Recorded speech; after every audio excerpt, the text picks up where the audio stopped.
तो final account of non profitable organisation के topic का इंट्रोडक्शन बता रहे हैं। ज्यादातर चीजें आप लोगों को हम ओरली भी बताएंगे, लिखने के लिए ज्यादा नहीं देंगे, जैसे हर टॉपिक में करते हैं वैसा इसमें नहीं करने वाले, ज्यादा लिखने का नहीं देंगे आपको। जो क्लास में प्रॉब्लम कराना है जल्दी से, इसीलिए ऐसा कर रहे हैं। किसी की इच्छा होगी तो पिछले साल का लिखा हुआ भेज देंगे, लिख लेना। इसके पहले भेजे थे क्या? नहीं भेजे, जान दो क्या हो रहा है, जान दो। ध्यान ध्यान दो। अगर हम बात करें फाइनल अकाउंट की, तो फाइनल अकाउंट का मीनिंग किसी को पता है? वन सेंटेंस में खड़े होकर बोलो प्रज्वल, या बाकी जो बच्चा बात करना चाहता है या उसको बोलने की इच्छा रही वो भी बोल सकता है। What is final account?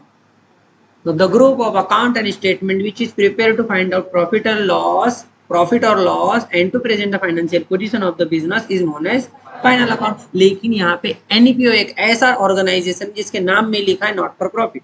तो इस वाले ऑर्गेनाइजेशन में जो प्रॉफिट और लॉस है वो वर्ड यूज नहीं करते।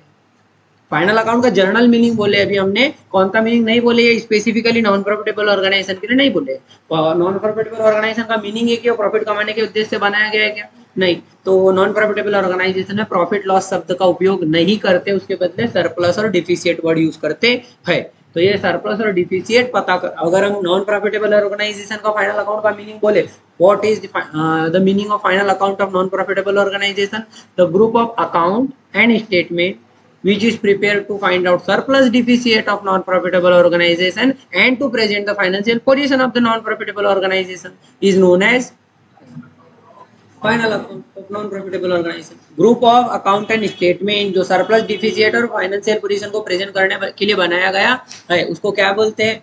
Final account of non profitable organisation. ऐसा आपको कोई पूछने वाला वन सेंटेंस में पूछने के चांसेस बहुत कम है, क्योंकि बहुत लेंदी हो जाएगा। एनपीओ का फाइनल अकाउंट है, तो फाइनल अकाउंट का मतलब पहले पूछना, अगर पूछा जाए तो आपको दिक्कत जाना नहीं चाहिए। हम मीनिंग बताए, इससे रिलेट करके कुछ भी पूछा जाता है तो दिक्कत नहीं है। बस प्रॉफिट लॉस फाइनल अकाउंट में जैसे नॉर्मल वाले फाइनल अकाउंट में यूज करते हैं प्रॉफिट लॉस वर्ड, उसके जगह आपको सरप्लस डिफिसिट वर्ड यूज करना है। बाकी सब मीनिंग सेम ही है। समझ रहे हो क्या बोले? क्योंकि ऑर्गेनाइजेशन ही प्रॉफिट कमाने के लिए बनाया गया है क्या? नहीं। तो अगर हम बात करें पार्टनरशिप के फाइनल अकाउंट की,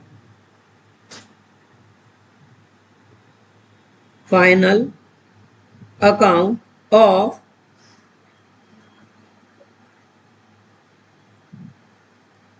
पार्टनरशिप और final account of non profitable organisation, ये दो अलग अलग संस्थाएं, दोनों संस्था का फाइनल अकाउंट को कंपेयर करके बता रहे हैं। ऐसा इसलिए कर रहे हैं क्योंकि पार्टनरशिप का फाइनल अकाउंट ज्यादातर बच्चों को पता है, या सोल प्रोप्राइटर का पता होगा। दोनों का बात एक ही है, दोनों का कंसेप्ट एक ही जैसा रहता है, बस वो कैपिटल दो रहते, एक रहते, बस उतना ही अंतर रहता। और कोई टेक्निकल डिफरेंस रहता क्या? नहीं। तो पार्टनरशिप के फाइनल अकाउंट में के बारे में आप क्या क्या जानते हो बताओ? फाइनल अकाउंट ऑफ पार्टनरशिप में क्या क्या आता है? कितने अकाउंट और कितने स्टेटमेंट? ट्रेडिंग अकाउंट और प्रॉफिट एंड लॉस अकाउंट, ये दो ही अकाउंट आते हैं, और एक आता है स्टेटमेंट। स्टेटमेंट का नाम है बैलेंस शीट। वो क्वेश्चन का पार्ट होता है, फाइनल अकाउंट के पार्ट में नहीं आता। ठीक है, तो फिर भी आप लोग बोले हैं तो लिख देते हैं, क्योंकि किसी और कंसेप्ट के काम का है।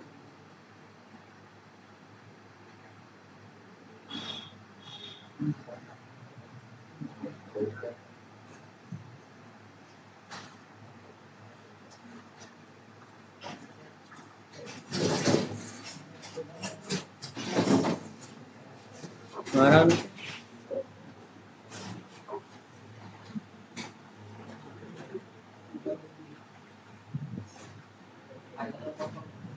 और अगर हम बात करें क्वेश्चन की, तो क्वेश्चन में क्या दिया रहता है?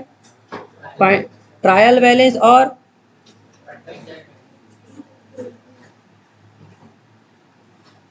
हम इन ट्रायल बैलेंस की हेल्प से अपन को क्या बनाना पड़ता है? ट्रेडिंग अकाउंट, पीएनएल अकाउंट और बैलेंस शीट। ये सबको आता है, ये मान के अभी हम बता रहे हैं, कंपेयर करके बता रहे हैं। तो ध्यान दीजिए, अगर हम बात करें नॉन प्रॉफिटेबल ऑर्गेनाइजेशन में क्या दिया रहता है सर? उसके साथ क्या दिया रहता है?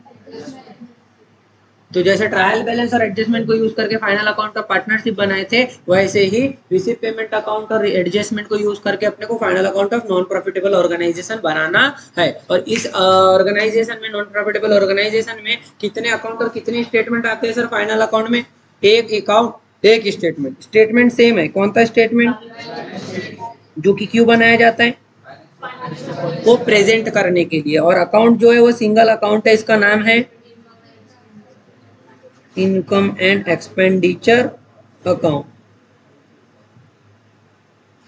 तो अभी इसके बारे में तो हम डिटेल में नहीं बताएंगे, इसके बारे में ही बताते हैं, रिलेट करके बताने के लिए लिखे है, दिमाग में रहना चाहिए अलग अलग तरीके की चीजें उस हिसाब से। तो जो चीज रिसिप्ट पेमेंट में दी रहेंगी वो ट्रायल बैलेंस के जैसे रहेंगे, हम ऐसा बोल सकते हैं। रिलेट करने के लिए आप सोच सकते हो जैसे ट्रायल बैलेंस में जो इन्फॉर्मेशन रहती है वैसी इन्फॉर्मेशन आपको रिसिप्ट पेमेंट में कुछ देखने को मिलने वाली है, जिसके साथ एडजस्टमेंट भी दिए रहेंगे और उन पूरी जानकारी को यूज करके फाइनल अकाउंट बनाना है, जिसमें सिर्फ दो ही चीजें बनाई जा रही है, एक अकाउंट और एक स्टेटमेंट। एक अकाउंट का नाम है इनकम एंड एक्सपेंडिचर अकाउंट, जो एक्जैक्टली पीएनएल अकाउंट के जैसा बनाया जाता है। ट्रेडिंग और पीएनएल जैसे दो अकाउंट क्यों बनाए जाते थे पार्टनरशिप में? क्योंकि बिजनेस के प्रॉफिट को हम दो लेवल पे निकालना चाहते हैं, एक ग्रॉस लेवल पे और एक नेट लेवल पे, एक ट्रेडिंग रिजल्ट और एक फाइनल रिजल्ट, जिसको हम ग्रॉस प्रॉफिट और नेट प्रॉफिट ऐसे वर्ड से इंडिकेट करते थे, ग्रॉस और नेट रिजल्ट बोलते थे। लेकिन नॉन प्रॉफिटेबल ऑर्गेनाइजेशन कोई प्रॉफिटेबल ऑर्गेनाइजेशन ही, तो इसका ट्रेडिंग और एक्टिविटी से कोई लेना देना ही नहीं है। लेकिन फिर भी इस ऑर्गेनाइजेशन में भी इनकम और एक्सपेंडिचर होते हैं। नॉन प्रॉफिटेबल ऑर्गेनाइजेशन ऐसा होता क्या है ये तो मालूम होगा, ऐसा मान के हमने चालू कर दिया, वैसे आप लोग को मालूम रहना चाहिए। कोई भी ऑर्गेनाइजेशन जो प्रॉफिट के मकसद से नहीं हो रहा काम कर रहा, पब्लिक सर्विस के लिए काम कर रहा, उसको नॉन प्रॉफिटेबल ऑर्गेनाइजेशन बोलते हैं। कोई अनाथ आश्रम हो गया, मंदिर मस्जिद हो गया, गणेश उत्सव मंडल हो गया, वो भी एनपीओ में आता अगर रजिस्टर्ड है तो। और उसके अलावा और बहुत सारी संस्था रहती है जो लोग काय के काम के लिए करते हैं, सब पब्लिक सर्विस। कोई हॉस्पिटल बना दिया गांव में जाके किसी ने, अमीर इंसान ने, पैसा नहीं लेंगे किसी से या बहुत कम पैसा लेंगे, अंधों का हॉस्पिटल, मतलब ऐसा फ्री में आपका इलाज होगा, ऐसा वैसा रहते हैं ना। तो ऐसे बहुत सारे ऑर्गेनाइजेशन रहते हैं, ऐसे काम करते हैं। तो ऐसी चीज़ों को क्या बोलते हैं? ऐसा ऑर्गेनाइजेशन नॉन प्रॉफिटेबल ऑर्गेनाइजेशन।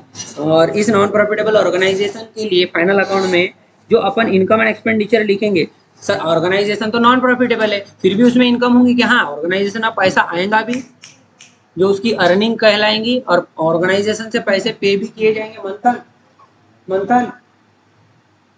या तो सीधा ऐसा रीढ़ की हड्डी सीधी करके बैठो बिना बात किए, या तो यहाँ बिठाएंगे, या तो इधर बिठाते उधर की मुंडी करके। समझ गए क्या बोले? समझ जाओ। बताइए ना, इनकम एंड एक्सपेंडिचर अकाउंट जो है, हर्ष आपकी इच्छा है यहाँ बैठने की, तो इनकम एंड एक्सपेंडिचर अकाउंट जो है वो एग्जैक्टली पीएनएल के जैसा ही है, लेकिन इसमें जो आइटम लिखे जाते हैं उसमें एक्सपेंडिचर इनकम इस ऑर्गेनाइजेशन से रिलेटेड आएगा। इस ऑर्गेनाइजेशन में कैसे इनकम और कैसे एक्सपेंडिचर आएंगे वो चीजें अभी हम डिटेल में स्पेसिफिक में नहीं जाते, पूरी चीजें एक एक करके कनेक्ट करके बताते हैं। इनकम एंड एक्सपेंडिचर का यहाँ पर मतलब डिस्क्रिमिनेशन का दिक्कत नहीं है, जैसे इधर होता है डिस्क्रिमिनेशन में दिक्कत, क्या कि वो ट्रेडिंग का खर्चा है कि पीएनएल का खर्चा है, डायरेक्ट है कि इनडायरेक्ट है। डायरेक्ट रहता तो ट्रेडिंग में लिखते हैं, इनडायरेक्ट रहता तो पीएनएल में। यहाँ पे वो टेंशन ही चाहे सिर्फ इतना डिसाइड करना है कि वो इनकम है कि एक्सपेंडिचर। एक्सपेंडिचर है तो एक्सपेंडिचर साइड, इनकम है तो इनकम। नाम तो इनकम एंड एक्सपेंडिचर है, लेकिन बना लिखते उल्टा। क्यों लिखते हैं उल्टा? क्योंकि एक्चुअली ये जो इनकम एंड एक्सपेंडिचर अकाउंट है ना, ये भी किस रूल के बेसिस पे बनाया जाता है? नॉमिनल। नॉमिनल का रूल बोलता है डेबिट एक्सपेंडिचर क्रेडिट, और ये एक अकाउंट है तो इसके लेफ्ट साइड पे डेबिट और राइट साइड पे क्रेडिट है। तो लेफ्ट साइड पे डेबिट में एक्सपेंडिचर और क्रेडिट में इनकम, यानी लिखा जिस सीक्वेंस में नाम है ना अकाउंट का, इनकम एंड एक्सपेंडिचर अकाउंट के अंदर, लेकिन वो प्रेजेंट अपोजिट तरीके से होता है, नॉमिनल के अकॉर्डिंग प्रॉपर तरीके से प्रेजेंट होता है। डेबिट में एक्सपेंडिचर, क्रेडिट में इनकम। एक्सपेंडिचर साइड और इनकम साइड भी बोलते हैं।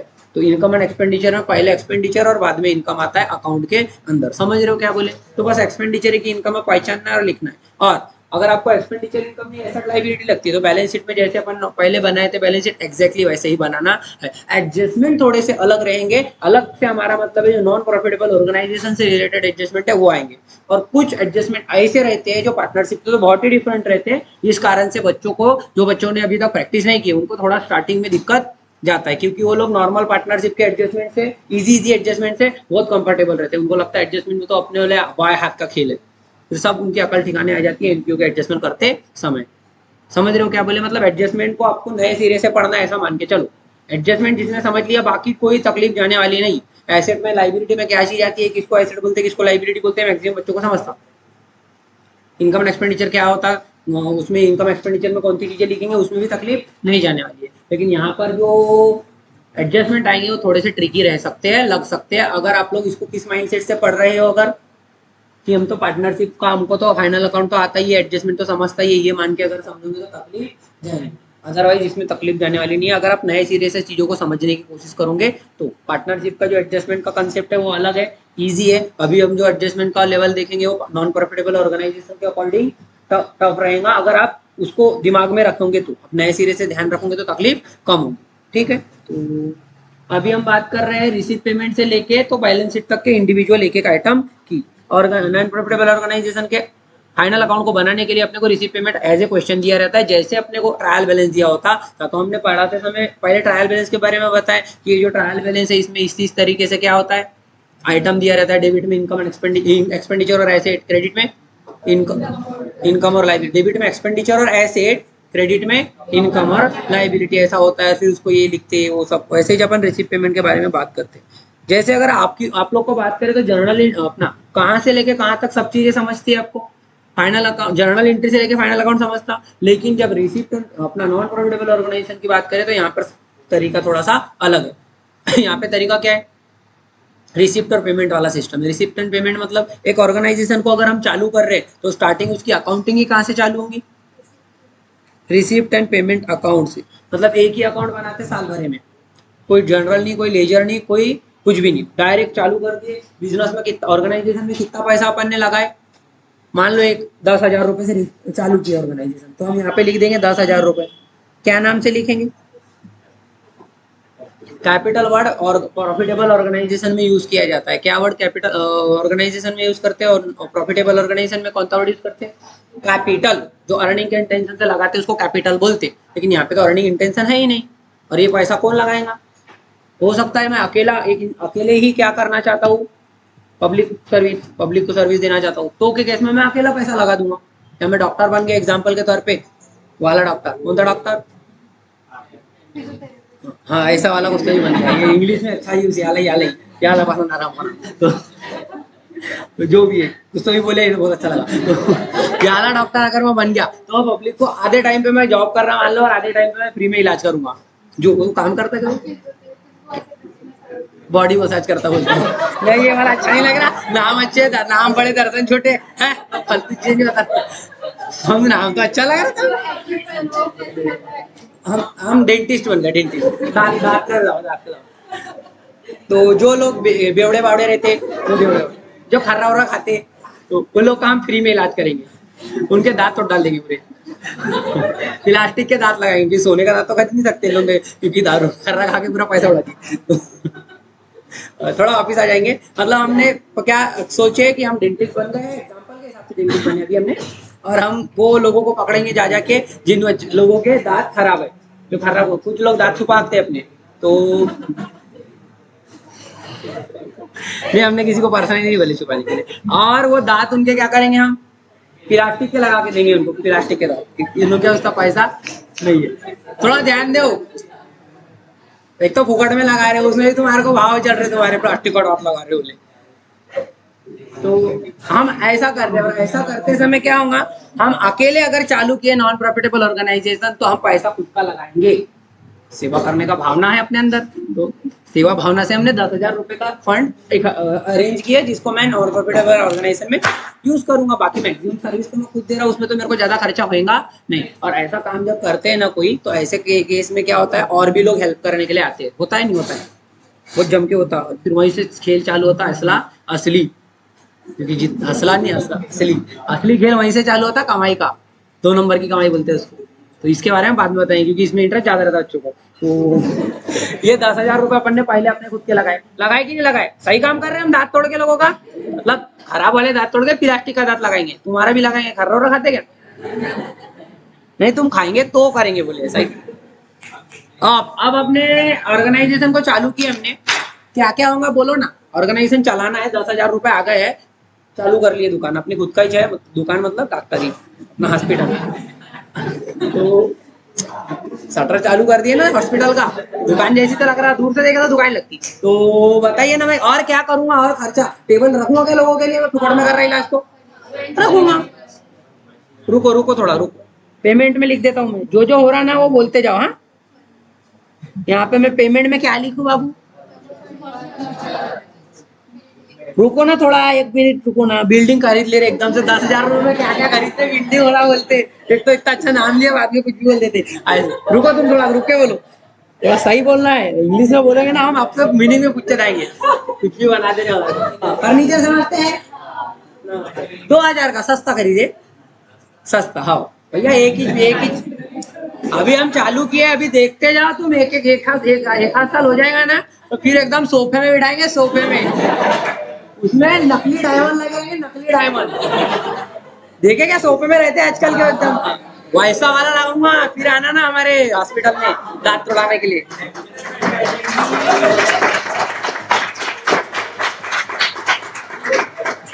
रिबिन अभी काटे ही नहीं है, अभी तो फर्नीचर ही लाए, तुम पहले ही ताली बजा दिए को। हमने फिर रिबिन भी खरीदे 2 रुपए की।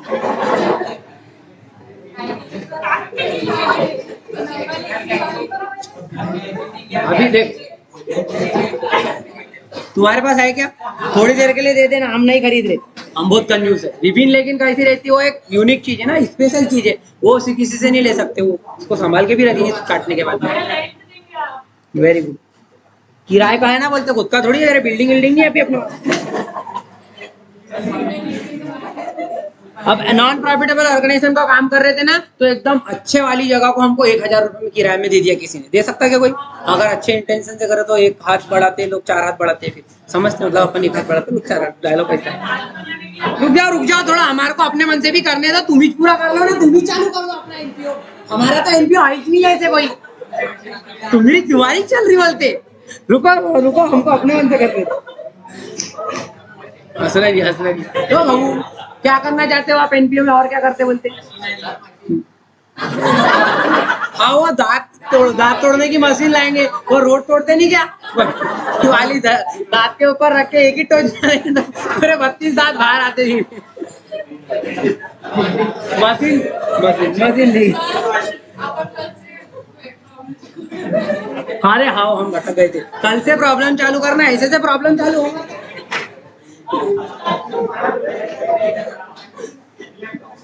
998 में खरीदे। 998 में क्यों खरीदे सर? मतलब करने के लिए समय सही पकड़े हो। तो ऐसे ऑनलाइन में आजकल ऐसा ही रेट चलता है, 999 उस हिसाब से। ये रिबिन 1 रुपए की थी और ये 999, क्योंकि एक्चुअल में 999 वैसा। समझे? बस भैया बस। अभी हम बताइए ना, इस पूरी घटनाक्रम में क्या होगा? हो सकता है हम नॉमिनल चार्ज रखे, या तो नहीं रख भी सकते हैं। नॉमिनल चार्ज मतलब 10 रुपए में आओ दांत तोड़ा के जाओ, मतलब अपनी दुकान का स्लोगन है ऐसा। मतलब खराब वाला दांत तोड़ा के प्लास्टिक का लगा के देंगे। प्लास्टिक, वो भी जो टीन टप्पर में प्लास्टिक लेके जाते हैं ना, उसको रिसाइकल करके उन लोगों का दांत लगाएंगे। बस। तो अभी ऐसा कुछ हम कर रहे हैं, सही कर रहे नहीं कर रहे? अभी मेन मुद्दा ये है कि ये जो हम जो भी कर रहे हैं ना, सिर्फ पैसा आ रहा है ना पैसा जा रहा। साल भर में क्या हो रहा है? सिर्फ पैसा आ रहा है ना पैसा। और पैसा कैसे आएगा भैया? डोनेशन। 50 लोगों का अपन ने दांत तोड़ दी। 10 रुपए के भाषण से फीस लिए, कितनी फीस आई? 500 रुपए, 500 रुपए। और उसके अलावा और कैसा पैसा आएगा? अब अच्छा काम कर रहे थे तो जो 50 लोग है उसमें से जिसका दांत तोड़ के प्लास्टिक का दांत लगा के दिए, घर वाले खुश हो गए। मतलब वो पोटा मतलब वो अच्छे घर का लड़का, और उसके पेरेंट्स मतलब बहुत पैसे वाले थे, लेकिन ये खर्रा खा के बिगड़ गया। नागपुर के पोटा इसी तरह से बोलते हैं। तो वो खर्रा खा के, उसके पप्पा उप्पा आए बोलते हमारे पास, उसका दांत हमने वो क्या कर दिए, तो डाले ना प्लास्टिक का लगा के दिए, एकदम सफेद चमकने वाला दांत। तो उसके घर वाले भी खुश हो गए, ये इन्हें खर्रा खाना छोड़ दिया, ऐसा लग रहा है उनके घर वालों को। तो वो लोग आके हमको डोनेशन दे दिए। भैया कितने का डोनेशन दिए? 5,000 रुपए दिया, 5,000 रुपए।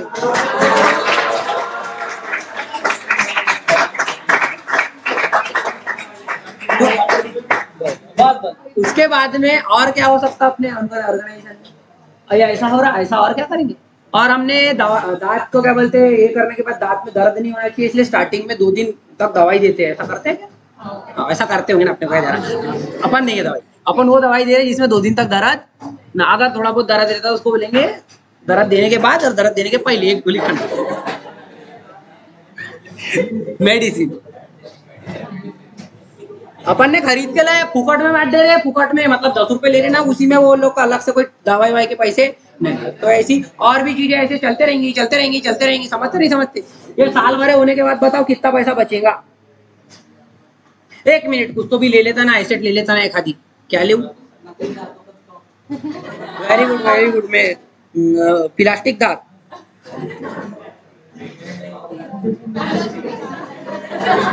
कितने के आते होंगे?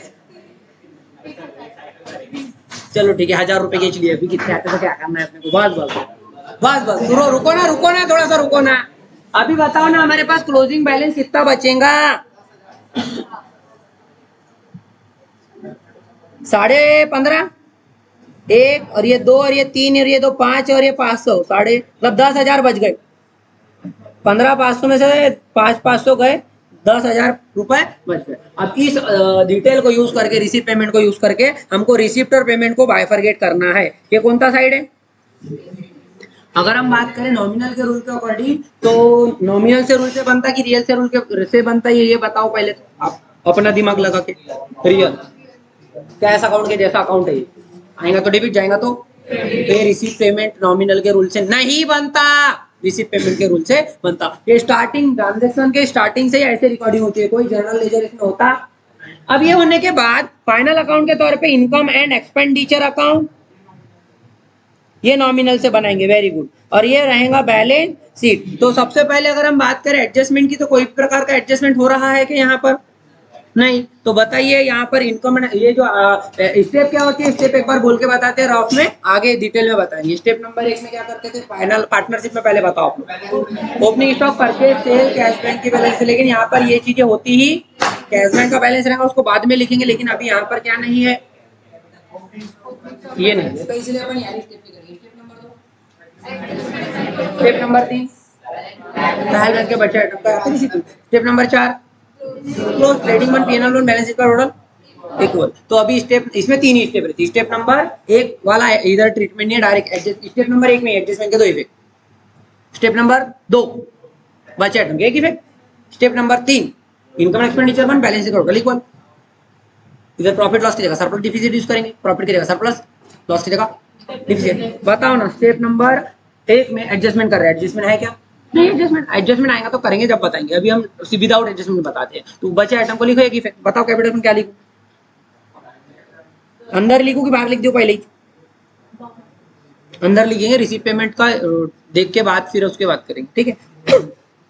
और एक ये डोनेशन जो है 5,000 का आया था, और एक और एक डोनेशन ले लूं क्या? सन डोनेशन लेते हैं, 1,000 रुपए डोनेशन। ये इसको 10,000 कर दूं क्या? और ये 1,000, ठीक है। इधर कितना हो जाएगा फिर?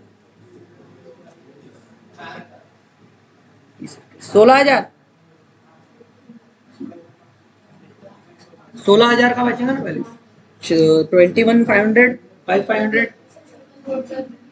हाँ टोटल भी चेंज होगा। अब बताइए स्टेप नंबर 1 में कैपिटल फंड को लिख दिया अंदर। फीस बताइए क्या है? रेवेन्यू की कैपिटल मतलब रिसिप्ट, ये इनकम है कि? पहले तो जैसे अपने ट्रायल बैलेंस में चीजें रहती ना, वैसे रिसिप्ट पेमेंट में भी बता देते। रिसिप्ट पेमेंट में जो रहता है, पैसे अगर आए हैं तो 3 कारणों से आएंगे।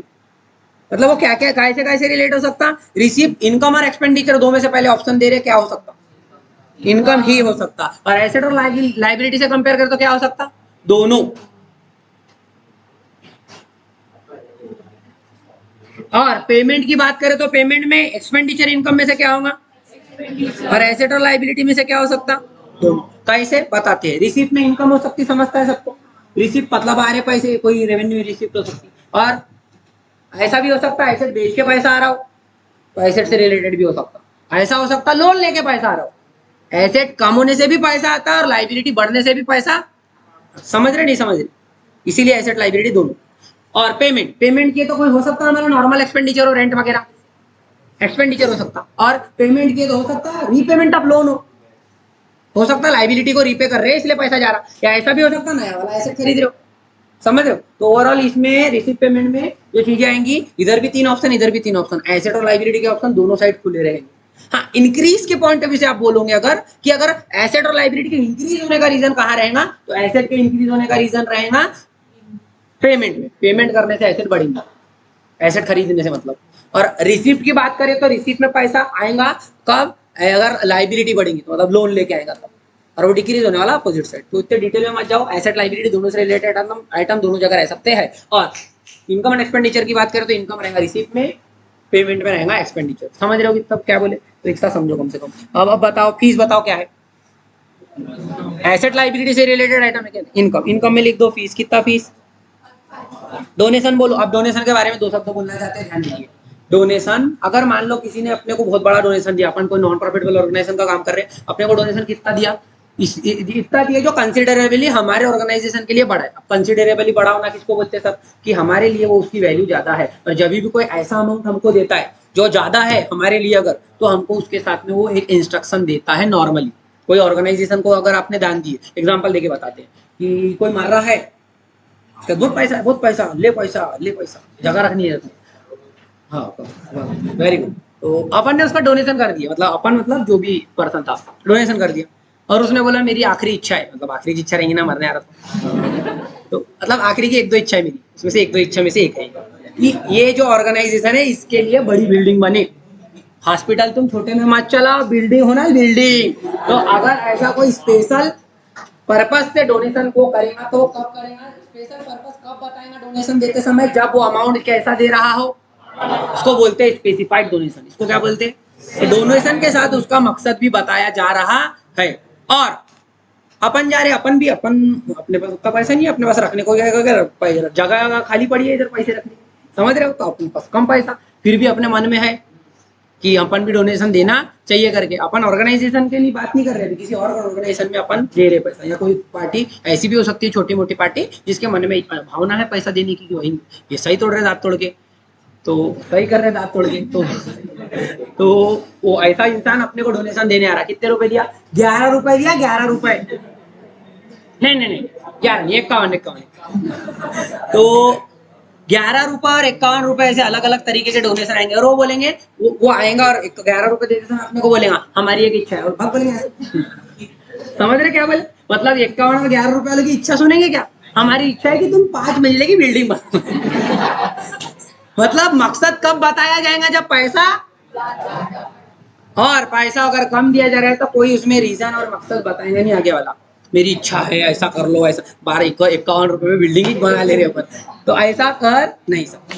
मतलब इसमें हम ये बोलना चाहते हैं जो स्पेसिफिक डोनेशन है वो डोनेशन अमाउंट बड़ा रहता है, और स्पेसिफिक होने से वो एक रिस्पॉन्सिबिलिटी के साथ आता। वो किसके साथ आता, हम उस डोनेशन का यूज बिल्डिंग बनाने के लिए बोला गया है तो उससे कुछ और नहीं बना सकते।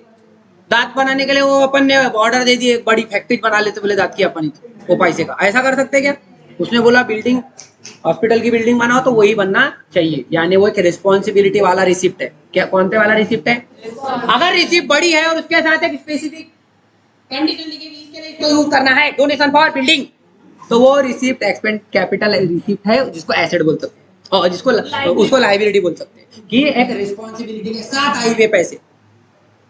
एनपीओ में लाइबिलिटी थोड़ा सा वाइडर है, कैपिटल रिसिप्ट लॉन्ग टर्म के लिए, छोटी सी रिसिप्ट है क्या, रेवेन्यू रिसिप्ट है क्या, हर मिलने वाली नहीं, हर साल आके वो मरेगा और डोनेशन देगा क्या, हर साल पूरा जन्म ले लेके मर रहा बोलते हो पिक्चर के समान, ऐसा होगा क्या।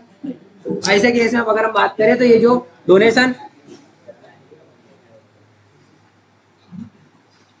फॉर स्पेसिफिक पर्पस जो है वो लाइबिलिटी कंसिडर करते हैं। लेकिन अगर जर्नल डोनेशन है, जर्नल मतलब नॉर्मल डोनेशन, जनरल आम मैंगो, तो आम डोनेशन की अगर वैल्यू में अगर हमको मिल रही है तो आगे वाला उसके लिए अपने को कोई रीजन वगैरह नहीं देगा, या ऐसा कर लो ऐसा कर लो बोलेगा क्या, नहीं। दान पेटी में 11 रुपए डाल के उसमें साथ में पत्र लिख के जा रहा, इसके पत्र को अपन पढ़ेंगे भी क्या, नहीं, मतलब 11 रुपए लिए क्या, समझ रहे। तो ऐसे रिसिप्ट को रेवेन्यू रिसिप्ट यानी इनकम बोलते हैं।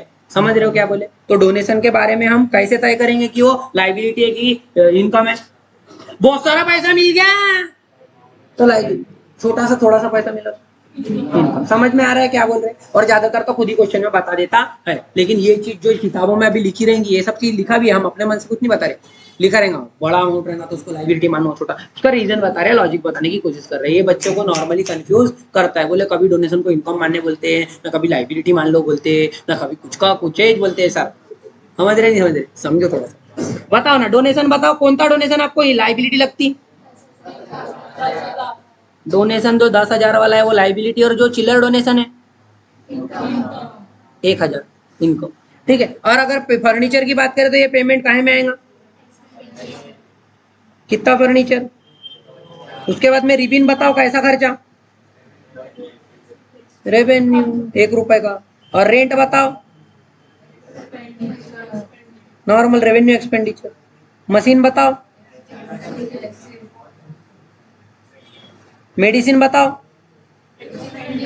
हो सकता है एडजस्टमेंट में बताए कि मेडिसिन इतना इतना इतना, ऐसा बता दे मेडिसिन 500 में से 300 रुपए बच गई, मान लो एडजस्टमेंट में क्या बोला कि मेडिसिन 300 बच गई, तो 300 बच जाएंगी, तो बताओ मेडिसिन के 500 में से 300 क्या कर देंगे? किस नाम से? स्टॉक ऑफ मेडिसिन के नाम से 300 माइनस करके बाहर कितना लिखोगे? और जो स्टॉक बचा है उसके बारे में कहाँ बोला है? एडजस्टमेंट के कितने पे? दूसरा पे कहाँ करूँ? जो बच गया उसको नाली में फेंक दो ले जाके, क्या नाम से लिखूं? कितना? 300 बचा, 300 है खर्चा, 200 हुआ, 300 बच गया है, 300 बचा काम आएगा बाद में। उसके बाद में आगे बोला है प्लास्टिक के दांत, हाँ भूल गए थे हम, खुद ही कंफ्यूज हो गए थे। प्लास्टिक के दांत बताओ, फिर इसमें भी वही सेम चीज रहेंगी, बहुत सारा है, तो हम मान के चलते इतने भोबड़े आए, इतने भोबड़े आए, मतलब जिसके आधे आधे दांत टूटे उनको भोबड़े होते, तो इतने आए ऐसे लोग कि उनके दांत बदल बदल के प्लास्टिक के दांत ही खत्म हो गए, तो कुछ भी स्टॉक नहीं बचा, पूरे के पूरे कहाँ लिख देंगे? खर्चा। ज्यादा करेंगे नहीं चर्चा। प्लास्टिक के दांत कितने रुपए के? प्लास्टिक के दांत 1,000। बैलेंस काय का बैलेंस? 16,000 का बैलेंस, काय का बैलेंस? कैश बैंक का balance, receive payment remaining balance. तो जो 16,000 बच गया उसको नाली में ले फेंक देंगे क्या? कैश या बैंक के नाम से लिखिएगा, कितना का? स्टेप नंबर 2 खत्म, क्योंकि इसमें 2 है। और स्टेप नंबर 3 में क्या करते? किलो किलो 1,500 ना 2,201, 2,201 में से 1,500 घटाओ और डिफिसिट सरप्लस 701 घटा और 9,299 बोलो। लाइबिलिटी का टोटल झहरी लो, जहर खा के मर जाएंगे क्या? बताओ ना इधर। 16 और 2 18, गलत हो गया?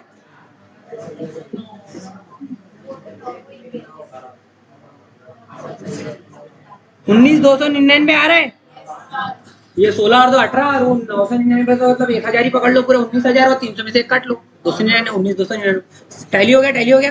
तो एक्चुअली अपन ने क्या किए, और नॉन प्रॉफिटेबल ऑर्गेनाइजेशन के स्टार्टिंग ट्रांजैक्शन से लेके तो फाइनल अकाउंट की बैलेंस शीट टैली हुए तक, ये एग्जैक्टली एक सिंपल सिनारियो दिया। इसमें ट्रांजैक्शन बढ़ेंगे तो कंप्लीट क्वेश्चन बढ़ेगा, एडजस्टमेंट भी बढ़ेंगे और चीजें बढ़ेंगी, समझ रहे हो? एक रफ आइडिया आ गया क्लियर, लेकिन इसमें एडजस्टमेंट थोड़े से और ट्रिक आएंगे, वो बात बताएंगे। अभी एक रफ आइडिया आ गया होगा कि कौन सी चीज किससे रिलेट करना है। तो जैसे एक रिसीव पेमेंट दिया रहता है, वैसे ही एक ट्रायल बैलेंस जैसे दिया रहता है, वैसे रिसीव पेमेंट दिया रहेगा, एडजस्टमेंट दिया रहेगा, फाइनल अकाउंट बनना है। अभी बहुत सारा लग रहा होगा, अभी सारा लग रहा है कि लग रहा? मतलब एक कंप्लीट आइडिया तो आपको रिलेट हो गया होगा माइंड में कि ये फाइनल अकाउंट जो उसके जैसा ही है, लगभग बहुत अलग नहीं है, लेकिन बस यहाँ पे ट्रांजैक्शन ये अपने को खुद से करना नहीं है। जैसे फाइनल अकाउंट बनाते समय अपने को ट्रायल बैलेंस खुद बनाना पड़ता क्या? नहीं, ये ट्रायल बैलेंस अपने को क्वेश्चन में देता और एडजस्टमेंट भी देता, वैसे ही रिसीव पेमेंट और क्या दिया रहेगा प्रश्न में? एडजस्टमेंट। लेकिन प्रज्वल अगर मेरा ये ऑर्गेनाइजेशन 1 साल हो गया, इसको ये पहले साल का हिसाब है, अगले साल में जब इसको क्या करूंगा, आगे लेके जाऊंगा, अगले साल ऑर्गेनाइजेशन को मैं आगे लेके जाऊंगा, तो अगले साल क्या होगा? अगले साल कैश बैंक का बैलेंस यहाँ पे आ जाएगा, ये रिसीव पेमेंट है अगले साल का। जहरीलो बातें मत करो ना, रिसिप्ट एंड पेमेंट अकाउंट जो है वो उसमें ओपनिंग बैलेंस कितना आएगा? Very good. और ये पूरी की पूरी opening balance, closing balance sheet of previous year, opening balance sheet of new current year बन जाएंगी। और इस न्यू ओपनिंग बैलेंस शीट को और नए वाले करंट ईयर रिसीव पेमेंट को, इन दो जानकारी और कुछ एडजस्टमेंट को यूज करके फाइनल अकाउंट बनाएंगे, मतलब नॉन प्रॉफिटेबल का अगले साल। पहले साल तो बैलेंस शीट पहले की नहीं थी, लेकिन इस साल बैलेंस शीट आ गई है। तो आपको एक होमवर्क देना चाहते हैं। होमवर्क में क्या देना चाहते, ये हो गई जानकारी एक साल की। इसके बाद में एक साल का डेटा और हम ऐड कर रहे हैं। आप लोग ट्रायल फाइनल अकाउंट बना के आओगे क्या? किसी को रिलेट हुआ क्या कुछ हम कैसा बोल रहे कि फाइनल अकाउंट बनाना है?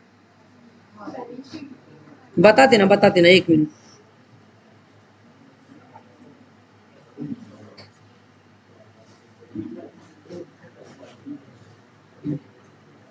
ये हो गया अपना रिसिप्ट एंड पेमेंट अकाउंट का ओपनिंग बैलेंस और बैलेंस शीट। अभी हम ट्रांजैक्शन ले लेते हैं। ट्रांजैक्शन होंगे क्या? हाँ ट्रांजैक्शन होंगे ना, उसका जनरल लेजर नहीं करना है, उसको डायरेक्ट पेमेंट में रिकॉर्ड करना और फिर उससे और ओपनिंग बैलेंस शीट को यूज करके वो चीज करना कि फाइनल अकाउंट बना पाओ। ठीक है, तो अभी हम कुछ एडजस्टमेंट लेते हैं। अगले साल क्या करूं बताओ भला? और दांत खरीदू क्या?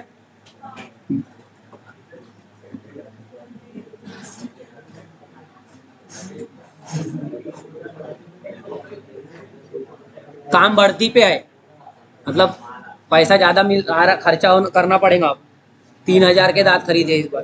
प्लीज बातें मत करो। इलेक्ट्रिक बिल 2,000 रुपये।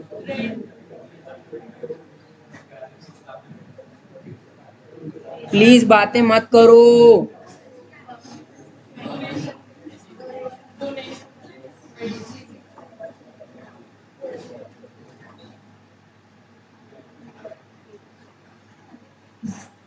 बातें मत करिए ना, बोलिए ना क्या करूं मैं ऑर्गेनाइजेशन को चलाने के लिए।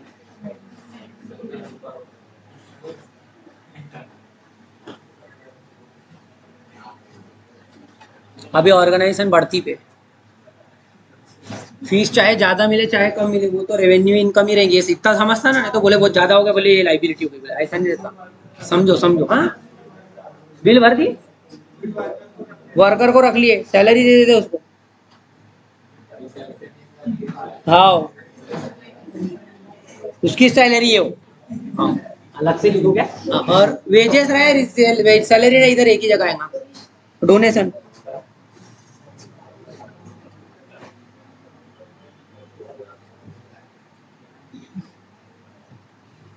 1980 का प्रश्न है। तो बोले 5,000 में बिल्डिंग बनती, क्या बोलेंगे कुछ बच्चे? एडवर्टाइज एडवर्टाइजमेंट नहीं करते। नॉन प्रॉफिटेबल ऑर्गेनाइजेशन एडवर्टाइजमेंट क्यों करने को कर सकते हैं, ऐसा नहीं है कि नहीं कर सकते। एनजीओ भी करता है, लेकिन अपन अभी नए नए हैं, अपने को कौन सा कमाना है बोलो? फर्नीचर रिपेयर कर सकते हैं, वैसे मत करो ना, फालतू चीज का को करते। काम का करो ना, कुछ प्रोडक्टिव भी प्रोडक्टिव। मेडिसिन और खरीदू, और पिछले साल की 200 की तो बची थी ना, कितने की बची थी? हाँ 200 की बची थी, 300 की बची थी, 200 खर्च हो गई थी। अब लेकिन 300 की इस साल पूरेंगी क्या? इस साल तो कस्टमर बढ़ गए, तो अपन ने 1,000 की मेडिसिन और लेके आए। और इस बार कुछ और एसेट खरीदोगे, लोन ले क्या? बड़ा चढ़ाना क्या करना है अपने को ऑर्गेनाइजेशन?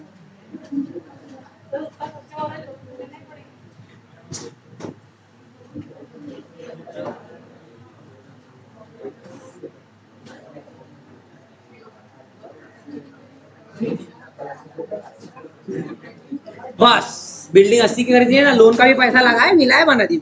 ये नौ ट्रांजेक्शन है, जिनको समझा हुआ ना, इसको पहले रिसीव पेमेंट के अंदर ये क्वेश्चन है, फोटो ले लो। हाँ 1 मिनट, हाँ हाँ कर देते, इतनी मेहरबानी कर सकते हैं।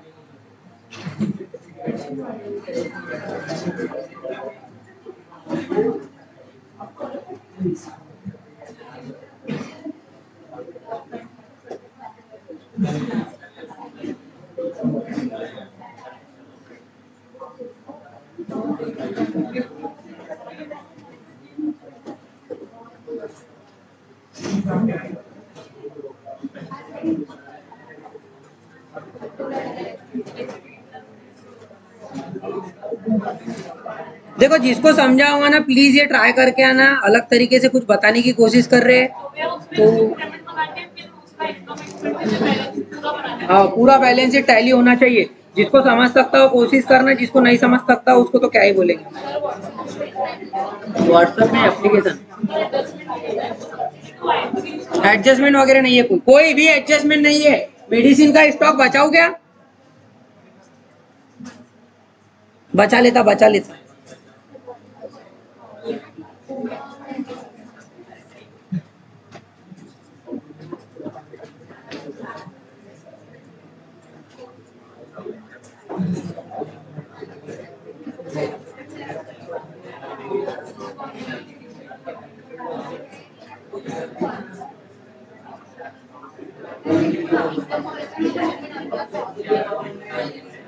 दो चीज का स्टॉक बच गया है, मेडिसिन 400 और प्लास्टिक के दाग के 500। ये तो एडजस्टमेंट है भैया।